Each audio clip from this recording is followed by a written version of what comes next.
डेढ़ की है, डेढ़ की आज रेट भाजी 1400 रुपये किलो भाजन। भाई 7/2025। अस्सलाम वालेकुम रहमतुल्लाहि व बरकातहू। दोस्तों गुरेवाला सब्ज़ मंडी खड़े हैं जनाब। चैरी एक बारी मंडी जो गायब हो गई सी ते दोबारा फिर एंट्री हुई है चैरी दी। बेहतरीन दिखाओ जी चैरी जरा। देखो जनाब बेहतरीन किस्म की चैरी जनाब, तकरीबन वजन भी 4 तो 5 किलो के दरम्यान है जी। तो जनाब चेरी कितने लेनी भाई? की किलो विक रही जी अज?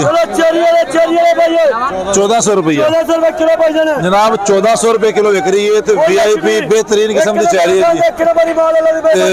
जनाब देखो जरा सारी चैरी मंडी जो गायब हो गई फिर एंट्री मारी चैरी ने। बेहतरीन किस्म की चैरी है। जे दोस्त बाब नूं साडे नाल राबता करो, इंशाल्लाह असीं ऑनलाइन डिलीवरी करांगे जी।